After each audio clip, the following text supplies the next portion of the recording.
Ready? Yep. Okay. No, we have two sides to our kitchen. This is more of the cold side. We tend to do salad preparation, catering, things like that on this side. The other side, we tend to do more of the heavy duty cooking. We have ovens on both sides, so we're able to do whatever we need wherever. But things like raw meat, we always tend to process over there. That way we keep things sanitary, or keep dirty things in certain areas. So we're not like dripping raw chicken into the powdered sugar and stuff like that. Like, you know, we have the raw chicken in a certain area, so they can't drip into anything and stuff like that. We have like our low boys here. We have our salad stuff in this one, fruit in that one. We keep our gluten-free bread over there. You want to follow this way? So we have our regular convection oven here, and then we have our combination oven here. The combination oven can steam as well as roast. So if we want to give some moisture to something, a lot of times when we roast chicken, we'll use the combination oven, so we get a little bit more moisture to it. Yeah, we have a lot of our toys are back here. You know, food processor, tomato slicer, dice. We put onions on and smash it, dice the onion. Blenders, mobile food processor, mobile foods, a wedger for 11 different tomatoes. So. Is there any tool here that is like your favorite or you can't live without? The RoboFood, the food processor. Yeah, that's important because that also, we have a top here, we can also slice things.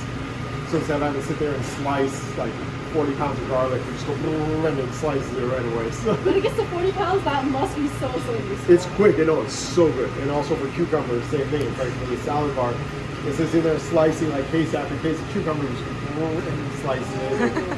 It's really good. So standardized. I'm always wondering, I'm like, are the chefs back there just like... No, look, if we did it, they would be very close to that anyway, but it's just such a waste of time to do it that way compared to that way. So, wow. Especially, yeah, so, let's walk this way. Oh, sorry. What about those? Like, Oh, so these are just our candles. We use these to store things in. So like if you look over here, we have a lot of our dried goods for our yogurt and condiment bar. We also use them for our salad bar. These big ones, Lexans, we use for things like fruit. We use it for vegetables. We have bus tubs for marinating meat, things like that. So yeah. So we try to keep these here just so we're not running, because they're washed at a dish pit that's over there. So we're not running back and forth all day grabbing stuff. We just ask everyone to bring everything over here so they're here ready. So you just grab them from here and not have to keep going back and forth. So. Anything else? Good. Cool. We have two different walk-ins, and along the same lines of keeping things sanitary. This walk-in is just for fruits and vegetables and not meat, basically. Okay. In this walk-in, that way we don't have any raw meat in here at all, and things can stay as nice and clean as possible. Our other walk-in over there is where we keep our raw meat.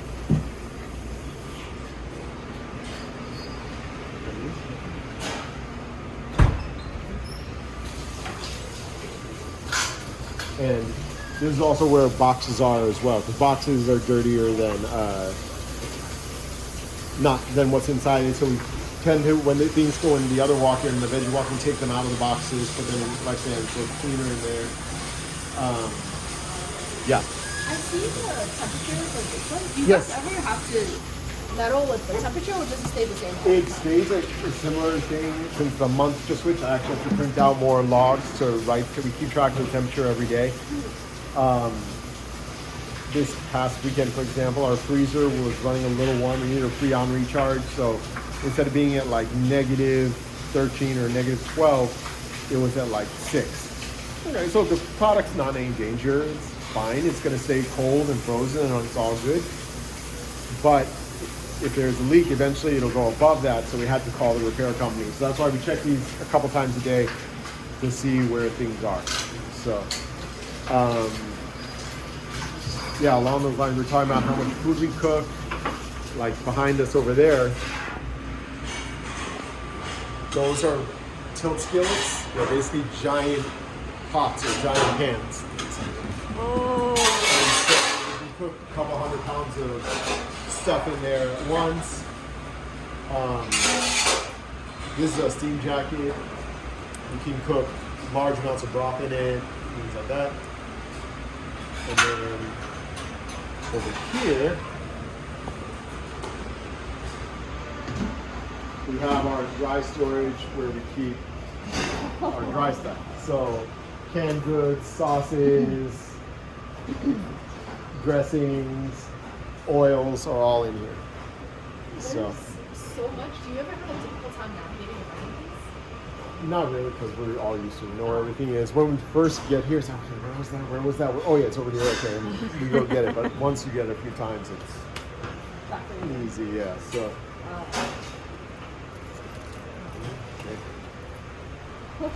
So yeah. So, oh, what's this? Oh, this is our standing mixer. So today I didn't. Stand mixer? Yeah. Wow. I thought the one in that kitchen was big. No, Oh no. my So gosh. this one, the bowl is like that, and so we made 80 pounds of mashed potatoes this morning. 80 pounds of potatoes. So we use like 3 gallons of cream and 10 pounds of butter, and all that goes in there. And yeah, it makes it nice and yummy. And all this, since you're making such a big batch, do you have to measure like each gallon out, or Oh no, that is again, that's the experience. Like, we know that if we're doing 2 cases of potatoes, so 80 pounds, we need like 2 to 3 gallons of cream. We need like 10-ish pounds of butter, big handful of salt, let it go. And, I have a question. of course. Can you explain about the cleaning process after making food? Yeah, sure. Come over here, actually. Let's let Simon grab his stuff. So typically we clean as we go. Oh. So if we use an area, we finish what we're doing and then we clean it. Like for example, she's cutting chicken over there. Yeah. Once she's done over there, she'll wipe down the whole station, sanitize everything, and get it clean. Today I mentioned we had that water explosion where water was everywhere. Still working on drying it up, but it's almost done.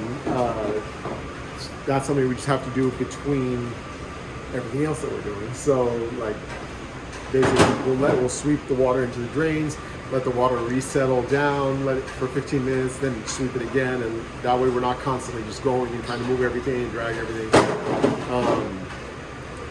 The tilt skillets, we put soapy water and use a steel wool to scrub the inside, get all the material off, get it nice and clean. Yeah, everything gets scrubbed a lot, so it's short. What if the food is running out?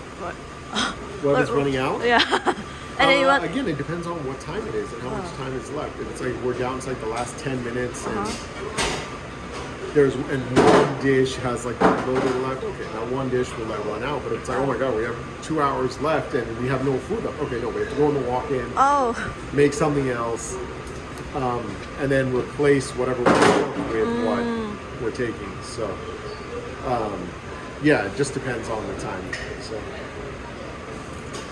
Is there any tool or just process in the kitchen that really frustrates you, or difficult to use, or? It's not that it's difficult to use, it's just learning the eccentricities of each piece of equipment. Like the 2 different tilt skillets, they each have different hot spots. Like, and in theory they should be the same, but one of them gets hot, closer to the middle, one gets hot closer to the side. So just learning those things. Once you learn those things, it's cool. It's like everything kind of works itself out. Yeah. Yeah.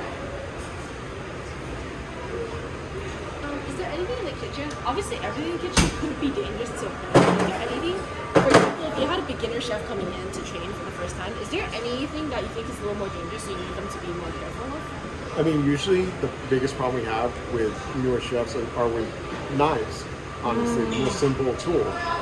People will try to go too fast, faster than what they can, and so they'll cut themselves because they're just going faster than what their abilities allow them to. Yeah, we had one person who worked here a while back, and he cut himself all the time. He was trying to go really, really fast. And it's like, dude, slow down. It's like, take an extra 5 minutes. Exactly. The time you had to go to the hospital took hours and hours and hours. All good. We'll move this way, yeah? So that's the biggest one.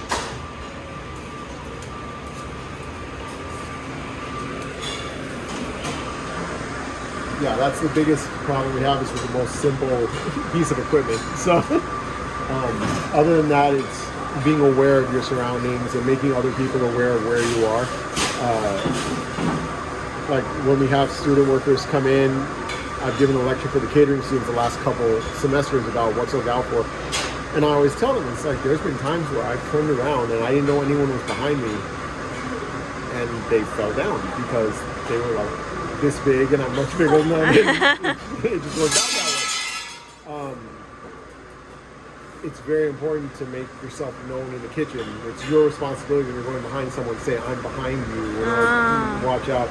So getting that communication, it's not a challenge, you just have to make sure it happens. Like people will do it, it's just, when you're brand new to a kitchen, it's not your habit. You're like, oh, you should watch where you were going. You're like, no. You need to tell them you're behind them, so. Before you entering the kitchen? Sanitizing Like, process Before you enter the kitchen. So at the end of the night, the whole kitchen is clean. Sorry. Thank you. So at the end of the night, the whole kitchen is cleaned. So in theory, the kitchen should be fine in the morning. But we still wipe down every surface when we come in, make sure everything's good. Yeah, things like that. Like we don't assume that, even though like last night, for example, I closed last night and I opened this morning. So I know that what I wiped down, I know what I cleaned, so I'm the one who did it. So I know it's done, but we don't know. Maybe someone in the middle of the night got the munchies, came in, broke into the kitchen and cooked something. I don't know that. So still make sure to wipe down and go from there. Yeah.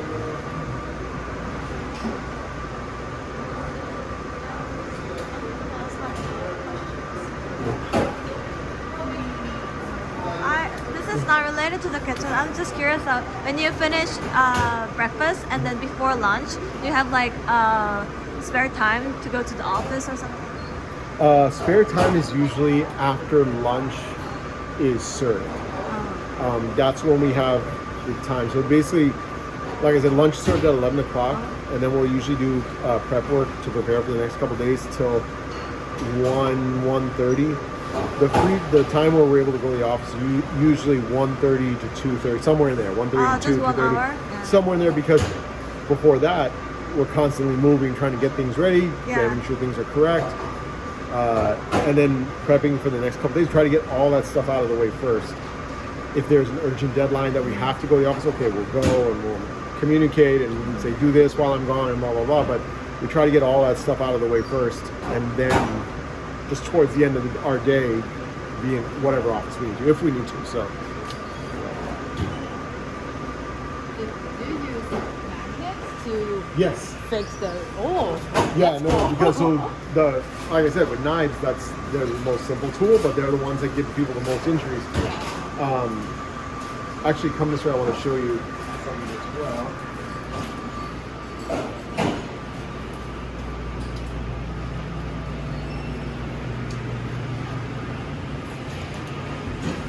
So we keep our knives, don't just leave our knives laying on the counter. We put them in a shotgun like this. But even something like this, in theory, I put all these in, so I know that all the handles are on that side, all the blades on this side. Like I did this morning.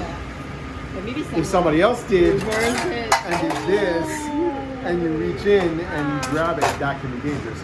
So the magnets are important because you can physically see what knife is there and not worry about what's buried somewhere or things like that.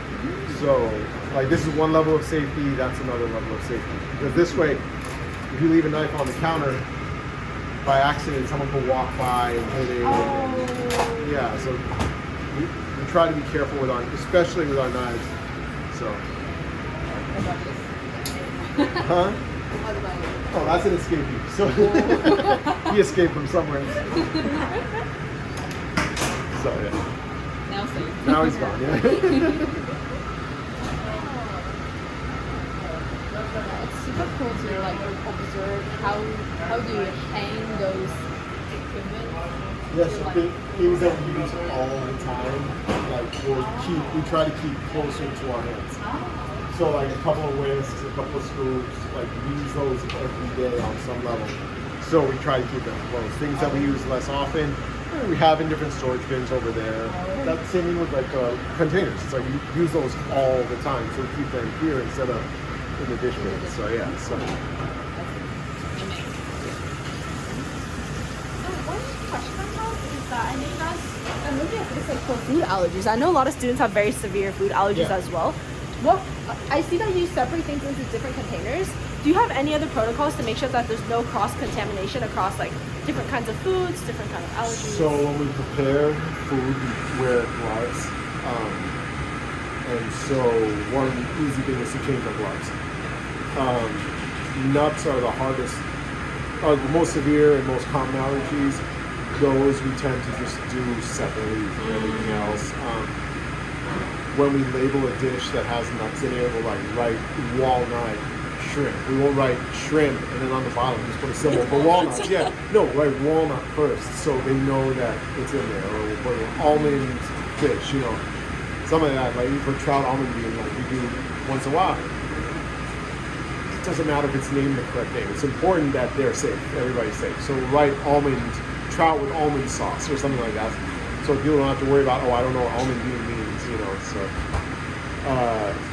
it's about communicating what's there and also changing our gloves, wash your hands as often as possible. But typically, changing our gloves is the most common thing that happens. So.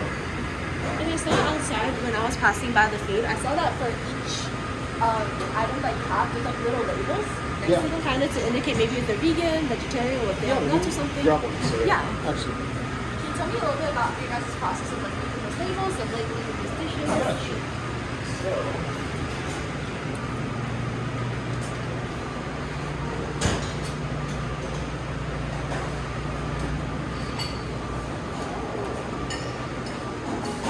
So this is our legend. It tells what each symbol means.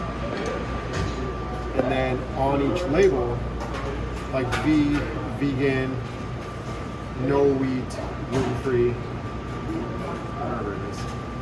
Contains gluten-free at the bottom. Plant-based fajitas, vegan, contains soy, and contains gluten also. So people can go and match this up. We try to make everything obvious for people. People who do have, whether it's allergy, sensitivity, I don't like, whatever it is, over time they'll read this and they'll know what to avoid and what to do.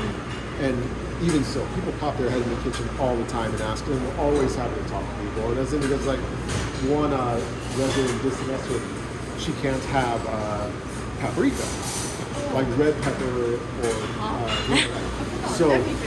No, and that's the thing. So, like, basically, like, I talked to her a couple times. How sensitive is it? You know, are you gonna die right away? So I know I'm not gonna die. It's fine, but it does upset my stomach. Okay, obviously, still don't want that. But so the first answer is anything orange, avoid, or come ask us specifically. Because chances are, if it's orange, it could be tomato, but it also could be paprika, or something chili based. You know, and the other thing, depending on the food, come talk to us. Like when we do Mexican Day. There's going to be chili powder. There's going to be a lot of places, you know. So come talk to us first if you have any questions. And most residents are very good about that. There's a couple of residents who just don't want to talk to you. It's fine, they're shy, don't want to talk. It's all good, no problem. We have this for them. And we work with our front of the house managers on making sure these are accurate. Every service, they'll come and ask us what's on the menu today. We go over with them. Go through all the allergens, and then we tend to go and also look at these and see, is everything that I told them correct on here? Because mistakes happen, whether it's, right when they were about to click something, someone came up and talked to them and it didn't get clicked. Okay, well they heard me incorrectly. I said like gluten-free or contains gluten, whatever, you know. Mistakes happen, but we try to make those mistakes as rare as possible. Excuse me. How often do you actually spot those mistakes when you're like walking around? Not too often. Every now and then one will pop up. Also, a lot of times we try to standardize our cooking methods and ingredients. So, like I'm making fajitas, it's the same fajitas that Chef Abby made, or Chef CJ, or Simon, or whoever. So we try to standardize those ingredients. So a lot of times if we have a plant-based fajita tag from before, it should be similar to what I made today. So I still tell them all the ingredients, but then they may go back and look at everything. What I told them doesn't match up with the tag that we already have. So, This is so extensive. I was like, I think this is one of the most extensive legends I've seen. yeah. No, a lot of it also has to do with coming from different cultures. Like for me, you know, I think since my daughter started eating solid food, there's been alcohol in her food. Like I cook with wine, I don't care. It's like I cook it off. It's like, but there's a lot of parents who are like, no, you can't put wine in people's kids' spaghetti sauce. Cook it off, don't worry. I'm like, no, it's fine. It's like, so like I do that. I've done that for her since she was a little kid. So I don't worry about it. But people, my family is Muslim. Like they don't. A lot of the orders don't drink alcohol at all, and a lot of our Muslim restaurants won't eat the food if there's alcohol in it. So we have to also watch out. Like make sure things with alcohol are labeled, that they have alcohol in Oh, I see that. things like that. That's even one. Oh, wow. Oh. Yeah, exactly. Yeah. So, like even that's one. So, yeah, we try to keep as many things in mind as possible. So, yeah. All good? Oh, sorry. You said you were trying to standardize the recipes on like the cooking process. To keep it in like a written form or No, it's a lot of it's just experience. Give me one second.